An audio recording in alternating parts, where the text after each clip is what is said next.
वो दिवाली की रात थी जब पूरा शहर रोशनी और खुशियों से जगमगा रहा था। हर घर में दिए जल रहे थे, पटाखों की गूंज हवा में थी और मिठाइयों की सुगंध चारों ओर फैल रही थी। मैं, राहुल, अपने दोस्तों मोहित और समीर के साथ शहर से थोड़ी दूर अपने कॉलेज की पार्टी करके लौट रहा था। हमारे शहर से थोड़ी दूर एक छोटा सा गांव था जिसके रास्ते से होकर हमें गुजरना था। गांव में हमेशा से अजीबोगरीब कहानियां प्रचलित थीं, खासकर एक पुरानी हवेली के बारे में जो गांव के छोर पर अकेली खड़ी थी और जिसके बारे में कहा जाता था कि वो कई सदियों पुरानी है। लोग कहते थे कि वहाँ एक चुड़ैल रहती है जो बच्चों को उठा ले जाती है और मीठे का बहुत शौकीन है, खासकर गुलाब जामुन का। पर हम दोस्त इन सब बातों को सिर्फ अंधविश्वास और बुजुर्गों की मनगढ़ंत कहानियां समझते थे और कभी इन पर ध्यान नहीं देते थे।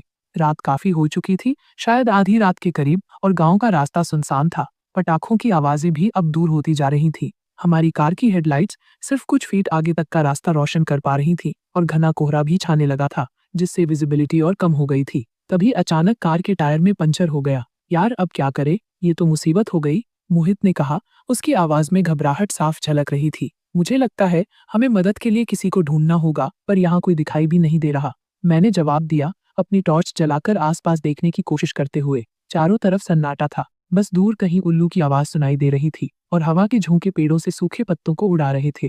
तभी हमारी नजर उस पुरानी हवेली पर पड़ी। कोहरे के बीच से उसकी धुंधली आकृति दिखाई दे रही थी। उसकी खिड़कियों से हल्की सुनहरी रोशनी छनकर आ रही थी, जैसे कोई उत्सव मनाया जा रहा हो। हवेली अजीबोगरीब ढंग से सजी हुई थी, जैसे कोई उत्सव हो, पर फिर भी उसमें एक अजीब सी खामोशी थी। मुझे याद आया कि आज दिवाली है, पर इतनी रात गए हवेली में कौन जग रहा होगा और क्यों इतनी रोशनी कर रखी होगी। जिज्ञासा और थोड़ी घबराहट के साथ हम हवेली की ओर बढ़े। हमारे कदम धीरे धीरे आगे बढ़ रहे थे, जैसे कोई अदृश्य शक्ति हमें अपनी ओर खींच रही हो। फाटक खुला था और अंदर से एक मीठी मोहक खुशबू आ रही थी, गुलाब जामुन की खुशबू। वो इतनी तेज और लुभावनी थी कि हमारी भूख बढ़ गई और मुंह में पानी आ गया। उस खुशबू में एक अजीब सा नशा था जो हमें सब कुछ भुलाकर उसकी ओर खींच रहा था। हमने एक दूसरे को देखा और बिना कुछ कहे अंदर चले गए, जैसे किसी सम्मोहन में हो। हवेली के अंदर का नजारा हैरान कर देने वाला था। बीच में एक बड़ा सा आंगन था जो रंग बिरंगी लाइटों और फूलों से सजा था, और बीच में एक छोटी सी रंगोली भी बनी थी जो दिवाली की रात को और खास बना रही थी। और एक कोने में एक बूढ़ी औरत जो खूबसूरत रेशमी साड़ी पहने थी, चूल्हे पर बड़े बड़े कड़ाहे में गर्मा गर्म गुलाब जामुन बना रही थी। उनके बाल काले और घने थे और उनकी आंखों में एक अजीब सी चमक थी, जैसे किसी प्राचीन रहस्य को छुपा रही हो। उनकी त्वचा एकदम बेदाग थी, जैसे उन्होंने कभी उम्र का अनुभव ही न किया हो, और उनका चेहरा बहुत शांत दिख रहा था। कौन हो तुम सब? इतनी रात गए, कहाँ से आ गए? तुम लोगों के चेहरे पर थकान दिख रही है, बूढ़ी औरत ने मुस्कुराते हुए पूछा। उनकी आवाज शहद सी मीठी थी, जिसमें एक अजब सा सम्मोहन था जो सीधे हमारे दिल में उतर रहा था। हमने अपनी परेशानी गंद खुली हुई थी। हम जैसे ही अंदर घुसे, हमारी टॉर्च की रोशनी में कुटिया के अंदर का नजारा और भी भयावह लगा। बीच में एक पुराना टूटी फूटी लकड़ी का चूल्हा था जिस पर धूल की मोटी परत बिछी थी, और कोने में एक टूटी हुई चारपाई ऐसे पड़ी थी जैसे किसी ने उसे जल्दबाजी में छोड़ दिया हो। भाई, यहाँ तो पक्का कोई चुड़ैल रहती होगी, आकाश ने हल्की हंसी के साथ मजाक उड़ाया, लेकिन उसके चेहरे का रंग और आवाज की कंपन बता रही थी कि वो खुद भी डरा हुआ था। हमने अपने बैग्स रखे और जल्दी से आग जलाने का इंतजाम करने लगे। सूखी लकड़ियां मुश्किल से मिली, लेकिन जैसे ही आग जली, उसकी मंद रोशनी में हमने कुटिया की दीवारों पर कुछ अजीबोगरीब निशान देखे। वो ऐसे लग रहे थे जैसे किसी ने लंबे नुकीले नाखूनों से दीवारों को खरोंचा हो। रीना ने उन निशानों को छूकर देखा। ये तो बहुत पुराने लगते हैं, जैसे किसी जानवर के नाखून हो या फिर कुछ और।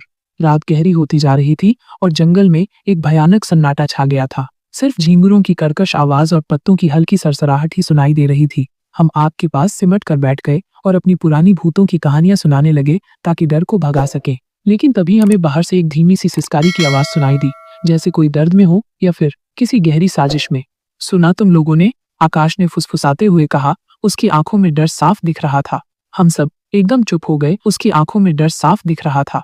हम सब एकदम चुप हो गए और बाहर की तरफ कान लगाकर सुनने लगे। आवाज फिर आई, इस बार थोड़ी और तेज और डरावनी थी। ऐसा लगा जैसे कोई रो रहा हो या शायद एक अजीब तरीके से हंस रहा हो। एक अजीब सा ठंडा डर हम सब के अंदर तक बैठ गया। ये तो पक्का भूत है, रीना ने कांपते हुए फुसफुसाया। मैंने हिम्मत की और धीरे से दरवाजे की तरफ बढ़ा। धीमी आवाज में दरवाजा खोला और अपनी टॉर्च बाहर की तरफ की। रोशनी में मुझे कुछ नहीं दिखा, सिर्फ घने पेड़ और उनकी लंबी विकृत परछाइयां जो हर पल अपनी शक्ल बदलती हुई लग रही थी। जब मैं अंदर आया तो रीना ने घबराकर कहा, देखो, आकाश के चेहरे का रंग उड़ गया है। डर गया क्या? आकाश ने अपना गला साफ किया। मैं डर गया? तुम लोग हो जो डर रहे हो सकता है कोई जंगली जानवर हो या हवा का शोर हो। उसकी आवाज में बनावट साफ महसूस की जा सकती थी।